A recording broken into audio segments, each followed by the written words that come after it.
And on the defense as well, Matthew Tago's been playing significant minutes and was really going for quarterback every single time. Yeah. What do you see out of him? I think the guys continue to work and improve, and you're right, he played really well in that game.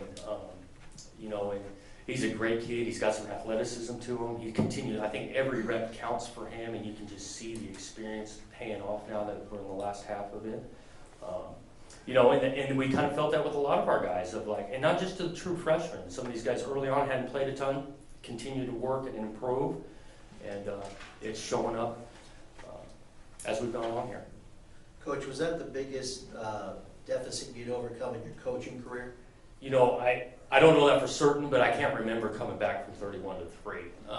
So not 100% confident, but probably. And you'd made the decision in the locker room to put Jake in, right? So after that 75-yard touchdown, it was okay, well, we were going to do this anyway. How long did it take for you to think that we might have something here? In regards to Jake coming in and the beginnings of the comeback. Right. I can remember us getting a couple of scores and looking up at the clock, and it's like, we've got some time here. We really, really do. And so, again, goes back to fourth down. That 4th and 2, he throws the fade to Hodgins. It's 31 to 3. Yeah. And we get that, and you feel our guys have a little juice, and then come back and get another score, and then you look up at the clock, and there's enough time, and this is only a, 17-point game or 14-point game, and feeling decent toward the end of the quarter that we had a chance. Jonathan, obviously this is your first season here, but can you just speak to getting that 22-game road losing streak off your back the way that you did in your first season, and just kind of being able to maybe erase those ghosts of old past to move forward with the program?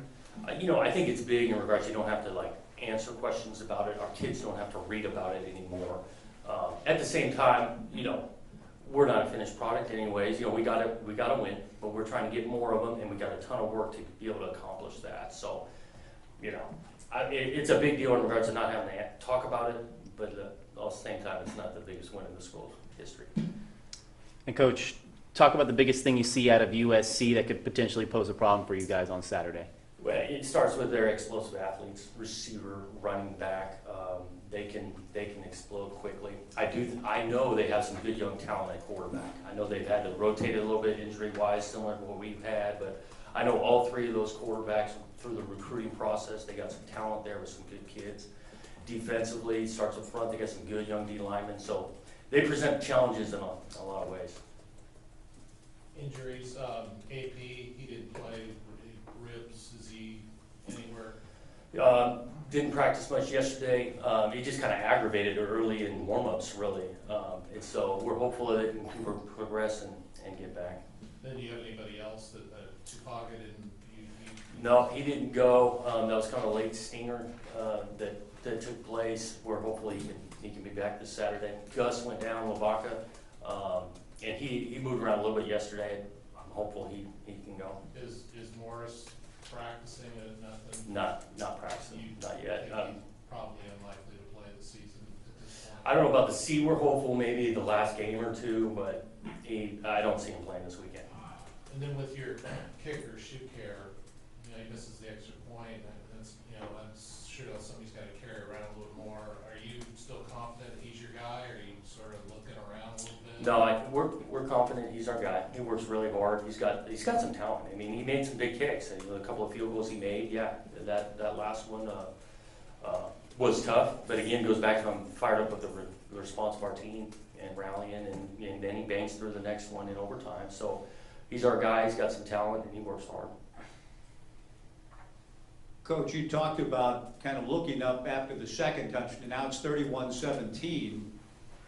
Is that kind of when you thought, oh, okay, this is more than just trying to improve from play to play? You're starting to think about winning the game. Is that why, after the defensive stop, when they went for it on 4th down, that looked to me like the energy from your team at that point was like, yeah, we can do this. That was huge. Again, I go back to this defense because 31-17, I think it was toward the end of the 3rd quarter. That's enough time. You're down 2 scores.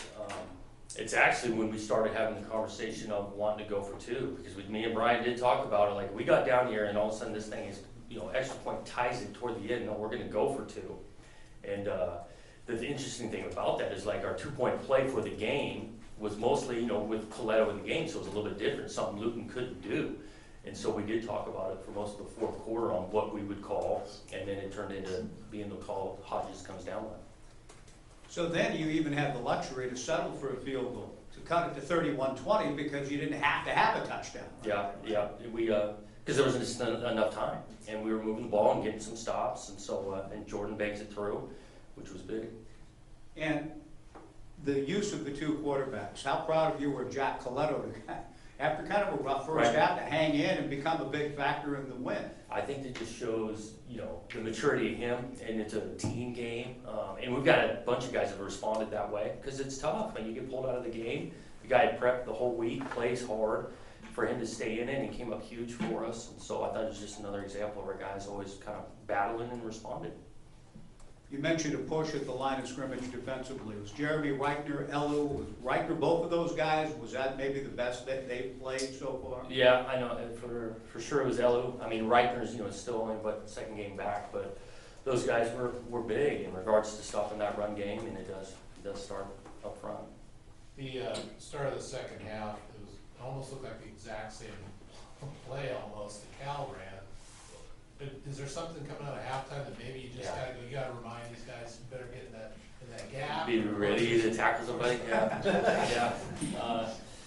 I know specifically on this one is, the whiteout was killing us. And so we ended up making an adjustment at halftime, we're gonna start double teaming that guy. Well, when you start doing that, there's no safety back there to be able to tackle. We did misfit the run, so no one's sitting in the B gap, hits right in the B gap, and then, of course, the safety's clouding the receiver over there, and he outran us, Yeah. so.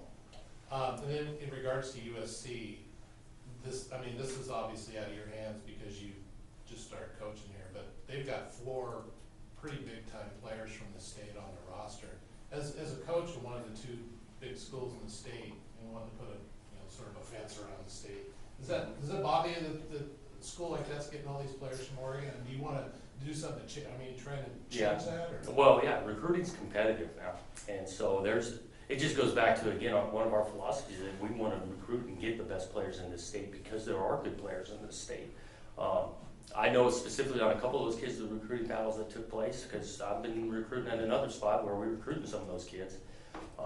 So it just validates there's good players in this state, we want them, and we're going to go after them.